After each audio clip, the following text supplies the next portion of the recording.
ஒரு பக்கம் மோடி எப்படி மக்களை ஏமாற்றுகிறாரோ அதே போல ரங்கசாமி மக்களை ஏமாற்றுகிறார். நீங்க உங்களுக்கு சிந்திச்சு பார்க்கணும். நீங்க ரங்கசாமி அவர்கள் என்ன சொன்னாரு? நாங்க தேர்ந்தெடுக்கப்பட்டு பாரதிய ஜனதா என்ஆர் காங்கிரஸ் கூட்டணி ஆட்சி வந்தா எல்லா ரேஷன் கடையும் திறப்பது சொன்னார். அரிசி வெள்ள அரிசி போடுவேன்னு சொன்னாரு. ஆனா கடைகள் திறந்தாரா? ஒண்ணும் இல்ல. என்ன அவர் இந்த 3 வருடமாக வாக்குறுதி கொடுக்கிறதோட சரி, அவர் வாக்குறுதி மன்னன் முதலமைச்சர் ரங்கசாமி. இங்க மத்தியில மோடி ஆட்சி இருக்கு, இவர் இங்க இருக்கிறாரு. கிரண்பேடி இருக்கும்போது நாங்க போராடணும், ரேஷன் கடையை திறக்க சொன்னோம், கிரண்பேடி தடுத்து நிறுத்துறாங்க. இப்ப உங்களுக்கு இணக்கமான ஆட்சி இருக்கு. மோடி அண்ணா, ரங்கசாமி தம்பி, ஏன் நீங்க ரேஷன் கடையை திறக்கல? ஏன் வெள்ள அரிசி போடுற மக்களுக்கு ஏன் பணத்தை போடுறீங்க? அந்த பணத்துல அரிசி வாங்க முடியுமா மக்கள்?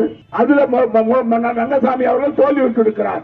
அது மட்டும் இல்ல, இன்னும் பல வாக்குறுதிகள் கொடுத்தாரு. மாநில அந்தஸ்து வாங்குவேன், கடனை தள்ளுபடி பண்ணுவேன், புதுச்சேரி மாநிலத்துக்கு நிறைய நிதி வாங்கி வருவாரு. மோடி இந்த 3 வருடமா ரங்கசாமிக்கு பட்டநாமம் தான் போட்டிருக்காரு.